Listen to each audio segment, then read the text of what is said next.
Eu converso com o Mário Gonçalves, desde já agradeço a sua atenção com a reportagem da TV Altiora. Mário Gonçalves, que lançou o livro que conta a história do Esporte Clube Atibaia, o lançamento do livro do Mário, esse livro aí que está dando o que falar aqui em Atibaia e região, contando a história da laranja mecânica de Atibaia, o Falcão. Mário, como é que foi?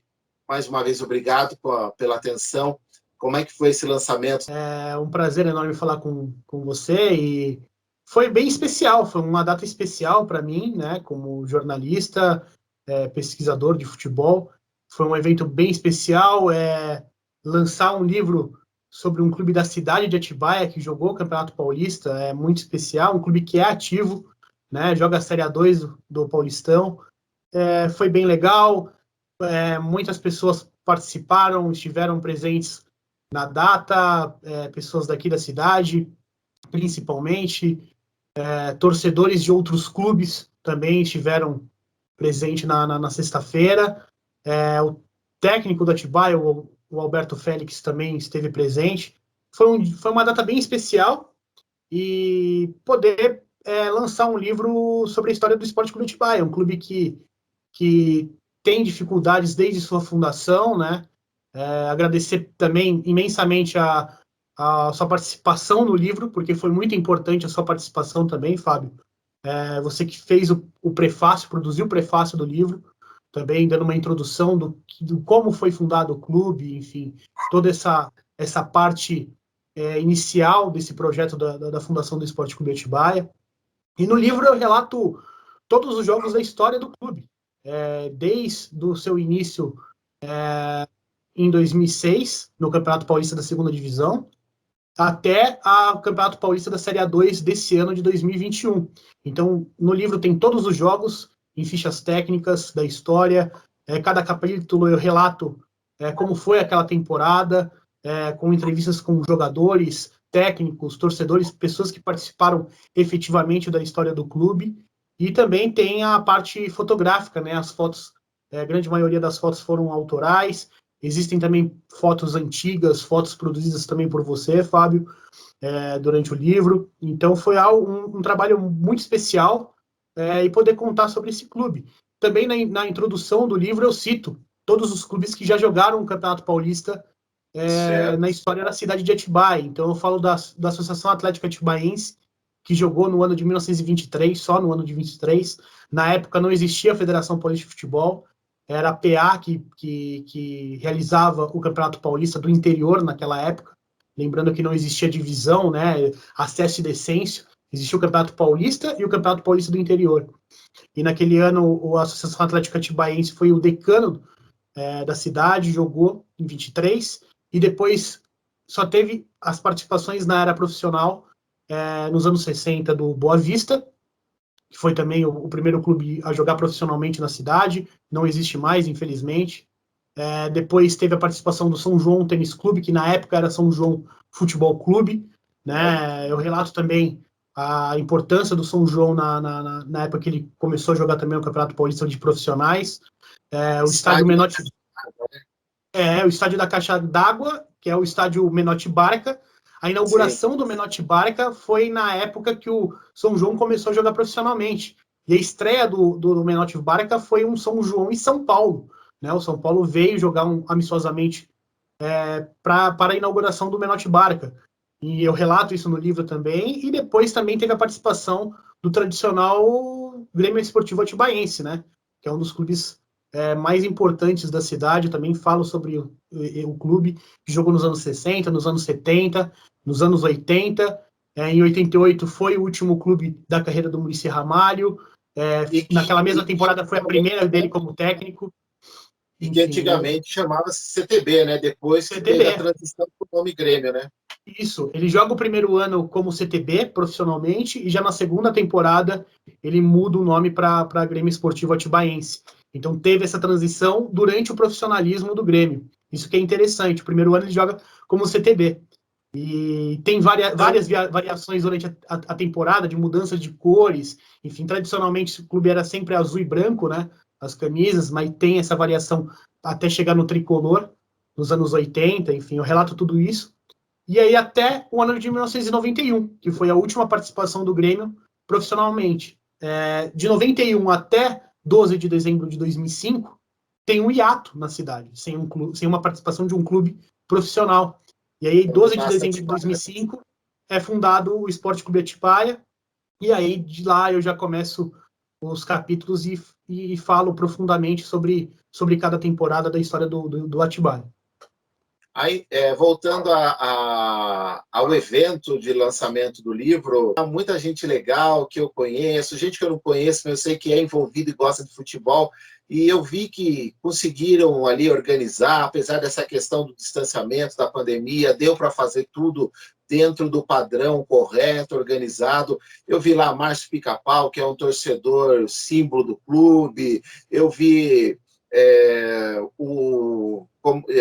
o Thiago Brígida, né, que foi o cara que fez não o primeiro gol do Atibaia, que o primeiro gol do Atibaia é do Bruno Perdoense, mas foi o primeiro gol do Atibaia em Atibaia, na primeira vitória do clube, em 2006, que foi lá te prestigiar, vi ele posando, tirando foto com o livro. Então, acho que é legal ver esse pessoal, né? Você falou do Alberto, treinador do Atibaia, já acho que segunda ou terceira passagem pelo clube. Quem não conhece o Alberto, treinador do Bragantino, ex-jogador do Bragantino, brilhou nos anos 90, jogou no Internacional e outros grandes clubes. Então, muita gente bacana que tem esse carinho, esse envolvimento com a Atibaia, foi lá prestigiar o lançamento do livro, né, Mário? Foi, e o mais importante de tudo nisso, Fábio, o principal intuito foi preservar a história do clube, dar valor para as pessoas que participaram efetivamente da história do Atibaia. Então, desde as pessoas que iniciaram o primeiro ano, como o Thiago, como o Bruno, que também concedeu entrevista para o livro, foi bem participativo no capítulo de 2006, dar valor para essas pessoas que vivem na cidade, são atibaenses, né? Então, esse sempre foi meu intuito, de preservar a história do futebol da cidade, para daqui 20 anos, 30 anos, 50, 100, quem quiser pesquisar sobre o futebol da cidade, ter um registro aí, uma obra literária contando a história. Então, esse foi meu principal intuito. Então, não foi, claro, relatar, obviamente, foi meu intuito, relatar a história, porque isso se perde, né? No início da minha pesquisa foi assim. Eu cheguei, eu não sou de Atibaia, eu sou de São Paulo, vim para cá morar a partir de 2007, final de 2007, e quando eu cheguei aqui, eu sempre, desde pequeno, eu sempre fui em estádio, por incentivo do meu avô, do meu pai, assistir divisões de acesso. E quando eu cheguei em Atibaia, eu sabia que existia um clube profissional na cidade. E aí eu comecei a acompanhar, posteriormente, quando eu cheguei aqui em Atibaia. E aí eu vi que tinha poucas pessoas cobriam efetivamente o clube diariamente. Né? Uma das poucas exceções era você, Fábio, que acompanhava, fazia matéria do clube. Então, eu comecei a guardar um vasto material com relação a súmulas, boletins financeiros, fazer essa parte também de fotografia, e guardar toda essa memorabilia no modo geral do clube, porque eu sabia que isso ia se perder com o tempo. E a gente está falando de um clube que foi fundado recentemente, em 2005. Começou a jogar em 2006. Então, muitas das coisas eu sabia que ia ter dificuldade em preservar, né? E eu acabei guardando bastante material sobre isso. E esse foi o intuito, preservar a história do clube. Infelizmente, hoje o clube não é da cidade de Atibaia, né? O nome é Esporte Clube Atibaia, mas a sede é de Americana. Desde o ano passado, o clube foi obrigado a mudar o seu CNPJ para alguma cidade que tinha capacidade e condições de jogar o Campeonato Paulista da Série A2. Porque, infelizmente, desde 2015, o clube não joga na cidade de Atibaia. Sim, eu vejo isso aí como uma questão de necessidade, né, para não ser punido, não perder a vaga do acesso, não voltar para a vizinha e sofrer tudo aquilo que ia sofrer. Até recentemente aí o presidente Alexandre andou falando aí numa entrevista com o nosso companheiro lá de Bragança, o Diego Pérez contou uma história bacana, que ele teve ajuda ali aos 45 do segundo tempo, quando ele negociou o Richard com o Corinthians, e que o André Sanches, ex-presidente do Corinthians, que fez o aporte financeiro que ajudou o Atibaia, o Alexandre, a saldar lá os 800 mil para poder ter essa transferência do mando de campo. São histórias bacanas que isso me remete, Mário, sabe o quê? Porque nós que acompanhamos o Atibaia já há muito tempo e somos jornalistas, temos que manter a nossa posição imparcial quando estamos cobrindo a pauta, mas não tem como negar que a gente torce pelo clube, torce pelo bem do clube, independente da análise crítica imparcial, mas a gente torce pelo bem do clube, como também torcemos pelo bem do Bragantino, que é o outro clube da nossa região aqui, independente se hoje a Red Bull está tomando conta ou não. O importante não é quem administra, o importante é que administre bem e que o clube sobreviva. E o Atibaia eu lembrava no primeiro ano, no segundo ano, já com a administração do Sidão, que eu falava assim, poxa vida, vamos aproveitar o momento, porque não sabemos se o clube vai ter um amanhã, não sabemos se o ano que vem o clube já acabou. E graças a Deus não acabou, está aí até hoje, e a impressão que nos dá é que vai continuar crescendo, que é um clube que vai ter sucesso, que não vai acabar. E eu acredito também que, não vou entrar no lado político, mas eu acredito que um dia nós vamos ter aí um estádio em condições em Atibaia e que o clube possa voltar. E esse relato que você fala aí, que você conta, e essa história que você traz no seu livro, é importante para a gente contar toda essa trajetória, essa necessidade que o clube está tendo para poder sobreviver, né, Mário? Com certeza, e você vê que de 2015 até hoje, o clube mandou os seus jogos em várias cidades durante a história, né? Jogou em Bragança Paulista, jogou em Guarulhos, jogou em Indaiatuba, jogou em Rio Claro, jogou em Itapira, enfim, já mandou jogo em São Caetano, mandou jogo em Diadema. Quer dizer, é um clube que, infelizmente, se tornou cigano, né, nessa questão de mandar seus jogos, justamente com esse problema do estádio. E assim, se você parar para pensar, todos os clubes que já jogaram durante a história e mandaram jogos fora de suas cidades originais, você tem o Estrela de Itu, enfim, que já jogou em Vinhedo, tem tantos clubes aí ao longo da história, e eu acho que nenhum chegou a superar o Atibaia nessa questão de mandar tantos jogos fora em cidades diferentes. Então, é a história do clube. Mesmo sendo algo que é triste, infelizmente, o clube não jogar na sua cidade original, mas tem que ser relatado, né? Tem que ser citado sobre esse tema. Então, hoje o clube tá vivo, tá sobrevivendo, tem seu CNPJ em Americana, hoje joga em Americana, e vai sobrevivendo. Se você pegar a história inteira do Atibaia, você sabe bem, Fábio, o clube sempre foi uma luta a sua sobrevivência. O clube, se não fosse, por exemplo, a aquisição do Sidão do sindicato em 2007, o clube só teria jogado durante a sua história inteira um ano só, que seria 2006, porque ele era um ex-presidente do Lençoense, e quando ele soube no arbitral de 2007 que não ia ter a participação do Atibaia, ele se interessou em adquirir o clube e ser um mandatário. Depois teve também a presidência do Neno, que foi muito importante para o clube se estruturar e chegar ao que é hoje, a ser um clube competitivo. E depois a chegada do Alexandre Barbosa a partir de 2015. Então, assim, é uma sobrevivência. Ano após ano, o Atibaia luta para sobreviver, né? E essa é a realidade. O livro, Mário, tantas histórias, são tantas estatísticas, mas para a pessoa que está te vendo e está interessada em adquirir o livro, quero ler a história do Atibaia, conta aí alguma história que você julga ser interessante, um fato inusitado, um fato engraçado que você relatou no livro e que faz parte da história do clube. Bom, você tem várias histórias interessantes, né? O primeiro ano, eu acho algo magnífico, toda essa questão do clube investir em jogadores da cidade, foi um diferencial do clube no primeiro ano. A relação do primeiro gol da história saiu nos pés do Bruno Perdoense. E tem essa questão que durante a semana ele era uma incógnita se ele iria jogar a partida inaugural da história do clube ou não. Então tem todo esse relato dele no capítulo de 2006.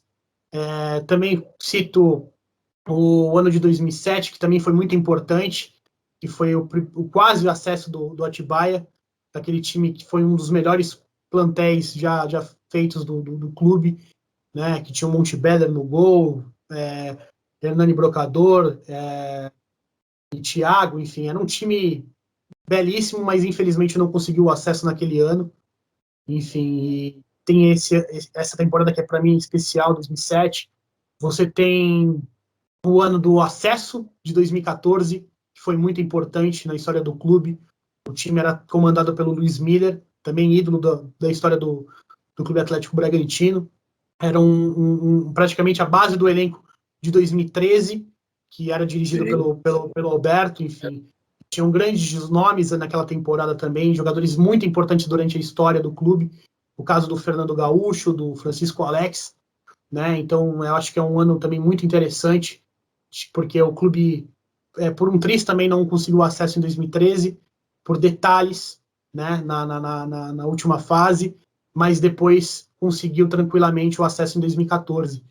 E depois tem toda essa questão, a partir de 2015, essa questão de mandar fora da cidade. Então tem o ano de estreia da Copa Paulista, o ano de 2018, inegavelmente é o ano mais importante da história do clube, porque o clube conseguiu o seu único título na história, que foi o Campeonato Paulista da Série A3, e depois, no segundo semestre, ele consegue chegar até uma semifinal de Copa Paulista, e por pouco o clube não conseguiu chegar numa final que daria uma vaga para um campeonato nacional. O clube, infelizmente, até hoje, nunca jogou um campeonato nacional da CBF, mas chegou perto de conquistar uma vaga ou para a Copa do Brasil ou para uma Série D do Brasileiro, né? E foi eliminado pela Votuporanguense na semifinal, que acabou sendo a grande campeã naquele ano, vencendo a Ferroviária de Araraquara.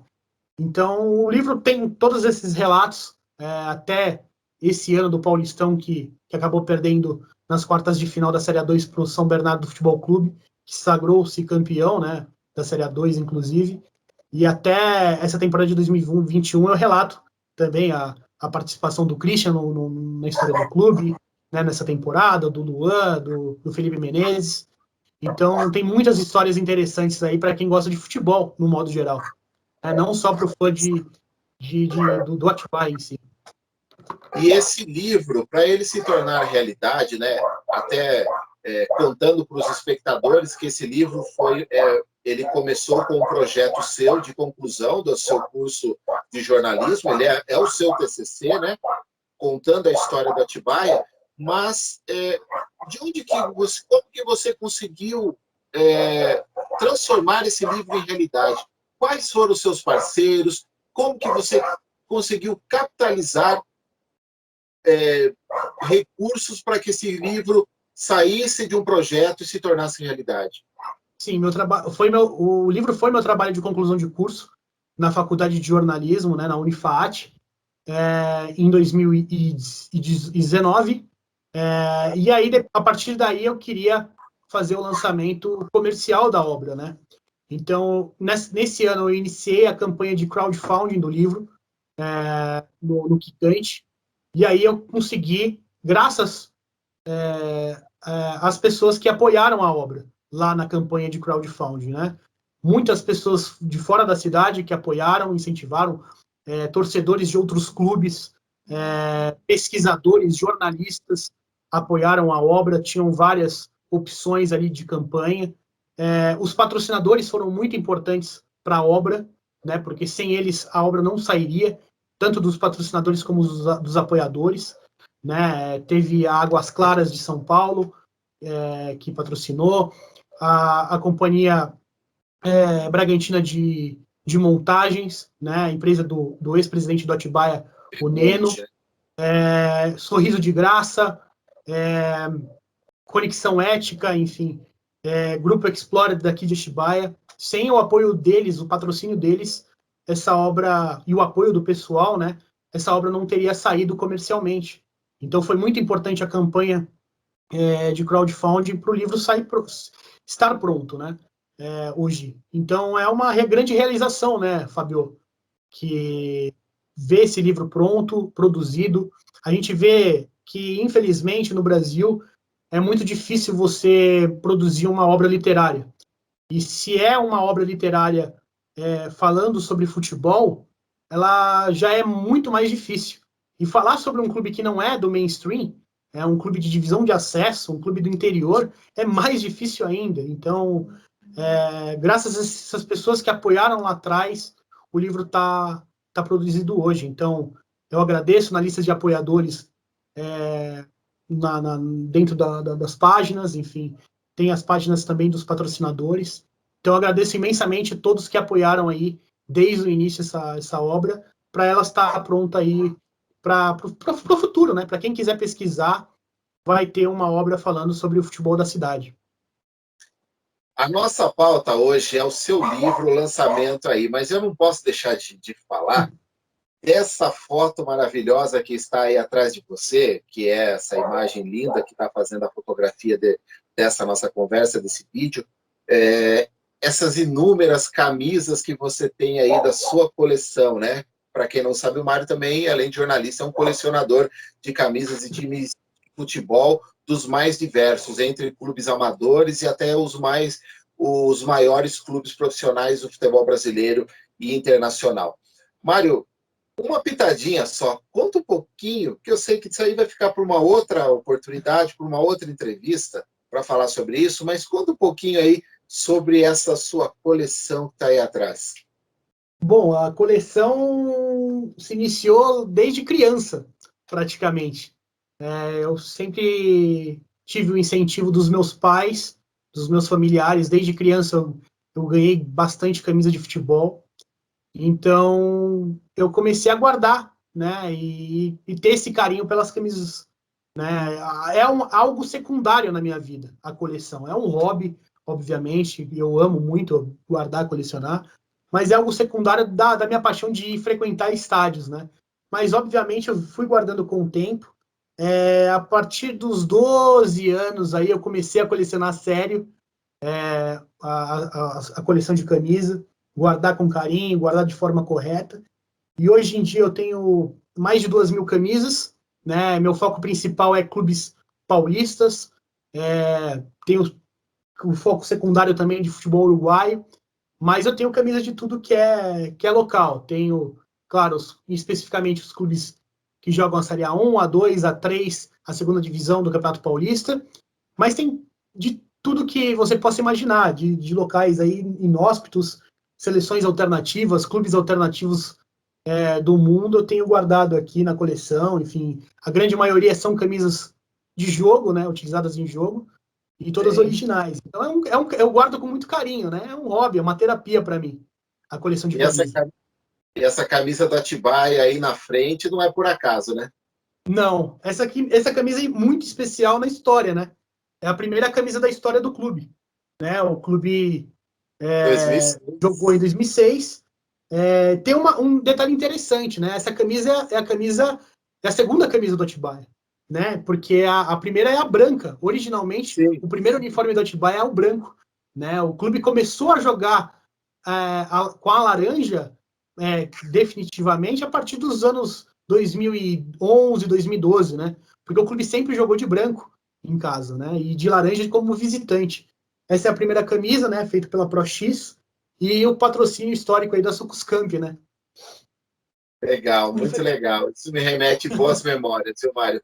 Mas e me diga o seguinte: a pessoa que está afim de adquirir o seu livro, como é que faz? Para quem liga, quem procura? Como é que faz, Mário? Bom, quem quiser adquirir meu livro, pode entrar em contato comigo pelas minhas redes sociais, tanto no Facebook como no Instagram. É fácil de me achar, é mariocgonçalves, né, no Facebook. No Instagram é Mário C. Gonçalves, é tranquilo de me encontrar. E o livro está saindo R$ 80. Para quem quiser adquirir aqui da região de Atibaia, Bragança, eu posso entregar em mãos. E também para quem quiser adquirir que fora do Brasil, enfim, aqui mesmo em outros estados, eu posso enviar também com a taxa adicional dos Correios aí, que é um preço bem barato, e eu posso enviar para qualquer lugar. Tá certo. Mário, mais uma vez, muito obrigado pela atenção e boa sorte, viu? Boa sorte. Fico contente. Mais uma vez, fiquei muito feliz na época de ter sido escolhido para escrever aí, deixar um pouquinho do lado das minhas palavras no prefácio do seu livro. Tanta gente importante, tanta história bacana, pessoal que gosta do Atibaia. E eu sempre falo que para mim foi uma honra, viu? Muito obrigado mais uma vez pela atenção aí com a nossa reportagem também. Eu que agradeço, Fábio, obrigado a todos aí da Ultiora. É um prazer enorme falar sobre futebol, falar sobre esse projeto do livro, né? E agradecer mais uma vez a você por participar desse projeto, porque foi muito importante relatar e falar um pouco sobre a história do futebol da região, né? É o primeiro de muitos, né? Tenho outros projetos aí que vão vir aí com o tempo também, relatando o futebol do estado de São Paulo, né? Porque, infelizmente, a gente não tem a cultura da leitura no Brasil, né? Então, você tem muitos clubes aí centenários que não tem nenhuma publicação literária contando sua história, infelizmente. Então, assim, é uma luta constante para preservar a memória e a história do futebol do Brasil. Então, para quem gosta de futebol, independente da sua cidade, acompanhe e torça para o seu time da cidade, porque isso é muito importante. Você vai ser mais do que uma pessoa torcendo para o clube.